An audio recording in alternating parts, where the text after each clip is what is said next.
Salut à tous, c'est Pang de chez nous, bienvenue sur cette vidéo qui aujourd'hui va parler d'hypnose, va parler de limites et revenir donc un peu sur cet aspect de pouvoir limiter que beaucoup de personnes peuvent oublier de temps à autre en pratiquant l'hypnose ou en allant voir un hypnothérapeute. On a très souvent mis en avant le fait qu'il y a un subconscient ou un inconscient qui pourrait être tout puissant et qui nous guide dans le quotidien sans qu'on puisse s'en rendre compte, mais que si nous prenons maîtrise de ce dernier, donc maîtrise de nous dans l'absolu, on pourrait avoir des retours qui sont hors du commun. On peut même rentrer sur ces illusions qui ont été complètement débunkées, que ça nous ferait un peu utiliser complètement les potentiels de notre cerveau et donc on serait un peu des surhumains, des super-héros de notre quotidien et que peu de choses pourraient nous arrêter. Première chose, toujours à se souvenir, il n'y a de super-héros que dans votre tête, dans le sens où on est tellement engagé dans des rapports systémiques que on sait très bien qu'entre notre boulot, notre vie personnelle, la vie sociale, l'ensemble des règles, l'ensemble des problématiques géopolitiques, etc., on a déjà très peu de pouvoir sur notre propre vie, ne serait-ce qu'au travers de où et comment, quand on vit. Du coup, on revient sur la personne, sur ce que l'on peut maîtriser nous-mêmes pour nous-mêmes.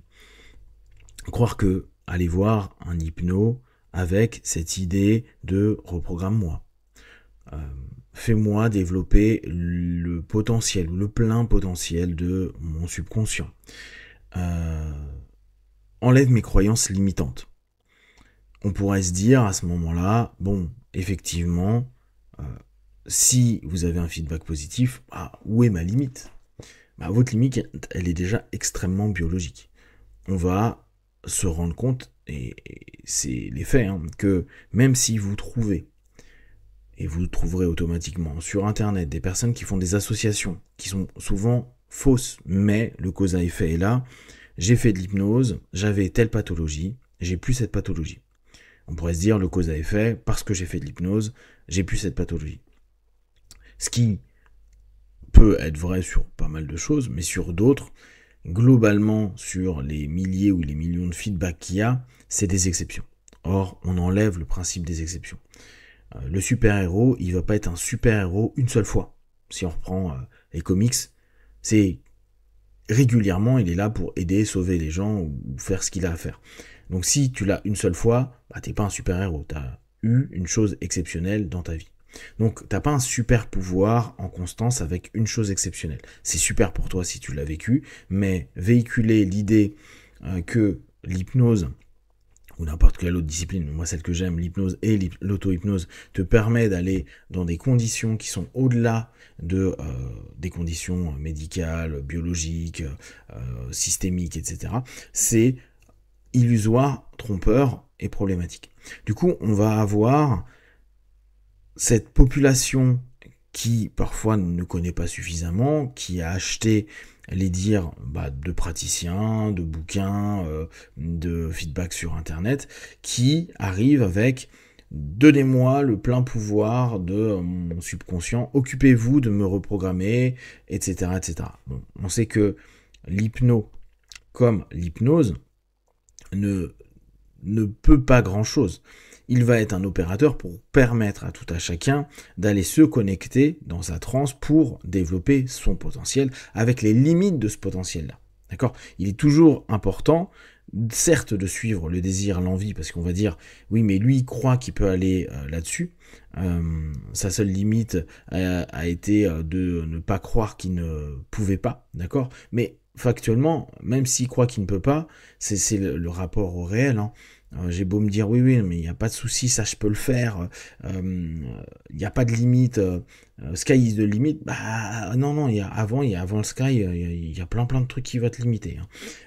Du coup, on va se retrouver dans une démarche où plutôt qu'en tant qu'hypno, de pouvoir permettre par rapport à certaines problématiques d'aller mieux et d'enseigner, partager l'auto-hypnose et dire regarde maintenant, tu as été co-acteur, un moment donné avec moi en tant qu'opérateur, maintenant tu vas être plein acteur, tu vas être l'élément central, mais tu vas devenir non pas un super-héros à un moment donné, mais tu vas devenir le ou la sportive qui se discipline à répéter ses patterns hypnotiques, à rentrer en transe, à découvrir aussi ses limites. Et là, on peut refaire ce parallèle au sport, se rendre compte que il y a des temps que tu dépasseras pas, il y a des hauteurs que tu dépasseras pas, il y a des gestes et des mouvements que tu n'arriveras peut-être jamais à faire ou à faire tellement mal que tu vas les mettre de côté parce que tu vas utiliser et optimiser ton temps vers ce qui est bon.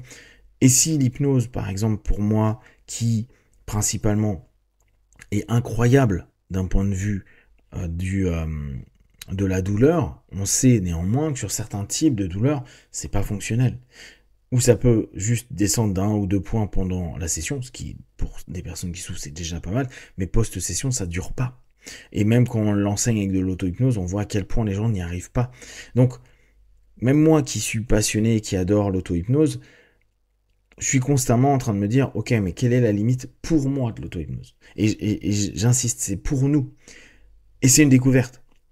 C'est déjà maîtriser suffisamment le processus donc de communication entre le conscient et le subconscient, voir du coup les limites de notre subconscient. Hein. On a une problématique, ça fait X années, qu'on l'apaise, mais qui revient, qu'on a tenté de l'enlever, qu'on a tenté de le compenser, qu'on a tenté plein de choses, et qu'on s'aperçoit que c'est toujours là, ça fait partie de nous, et croyance limitante ou pas, les faits, et souvent les gens n'ont pas fait que de l'hypnose, de l'auto-hypnose, ils sont allés voir plein de thérapeutes, plein de personnes, ils ont fait plein de choses sur eux, et ça change pas, ça fait partie des éléments qu'il faut admettre et se dire, ça, j'ai pas d'influence dessus. Tout comme j'ai pas d'influence sur le système économique ou politique actuel.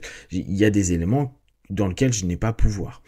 C'est complexe et parfois dérangeant de se dire mince, c'est mon corps, c'est mon esprit, c'est moi, c'est je. Mais on le voit bien avec des personnes qui tombent malades ou qui naissent malheureusement avec des malformations, des problématiques. Non, on ne décide pas tout. Non, on n'est pas des dieux, entre guillemets, on n'est pas des super-héros, on n'est pas des super-pouvoirs.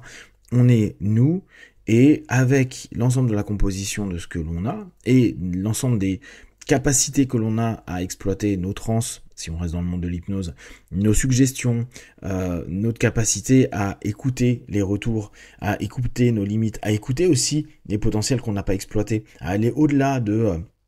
non mais ça bougera pas, mais tenter, pousser et voir, est-ce que j'ai un feedback sur une semaine, un mois, un an, oui, non, et prendre ce temps-là, nous ramène à, ok, je me connais de mieux en mieux, je sais ce que je peux faire, ce que je ne peux pas faire, ce que je peux faire mais qui m'apporte un très très peu de retours positifs, et ce que je fais qui me demande peu d'énergie mais qui me ramène beaucoup d'éléments cool.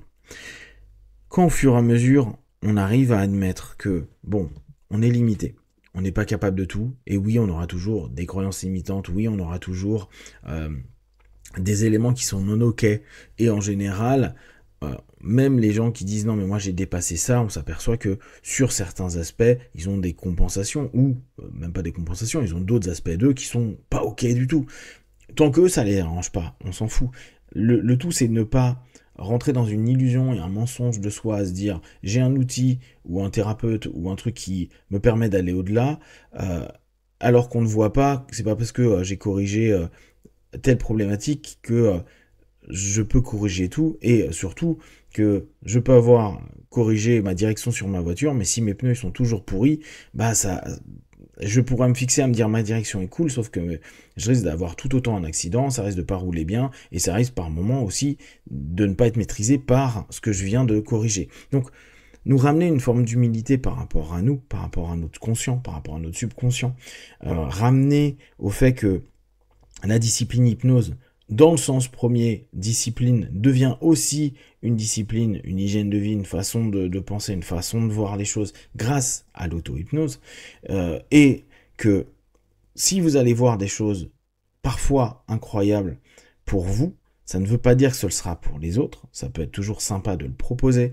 de dire tiens, moi j'ai vu ça, j'ai fait ça, j'ai travaillé ça, mais toujours en se disant, là encore, on peut reprendre les super-héros sur la fin. Si vous étiez des super-héros, c'est que vous l'êtes sur un élément. Vous allez être tout vert comme Hulk avec une force d'ours, ou vous allez être comme, je sais pas, Spider-Man et balancer des des trucs d'araignée là, voilà.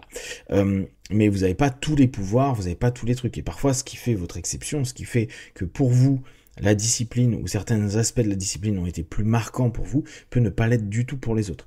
Admettre que si on a des choses top chez nous, et ça on le reprend le sport, je peux être très bon en marathon et nul au 100 mètres. Et c'est pas un problème, c'est juste le comprendre, le connaître, savoir comment utiliser. Et quand on a des problèmes ou qu'on nous impose, que la vie nous impose certains aspects, bon bah je suis marathonien mais je dois faire des 100 mètres, bah on va faire au mieux. Mais même si je travaille à fond, mon corps, mon conscient, mon subconscient, je vais un peu m'améliorer, mais c'est pas là où je suis bon, c'est pas là où il y a mes fibres. Musculaire, c'est pas là où il y a mes compétences et du coup, faudra admettre que bah on n'aura pas un feedback qui est incroyable, merveilleux et ça sera juste un plus, mais pas un pouvoir. Si vous avez des questions et des remarques, partagez-les sur Facebook, YouTube, j'y répondrai le plus rapidement possible. Comme d'habitude, de tout ce que je propose, ne prenez que ce qui est bon et juste pour vous, testez, observez, analysez et concluez. Be one, ciao.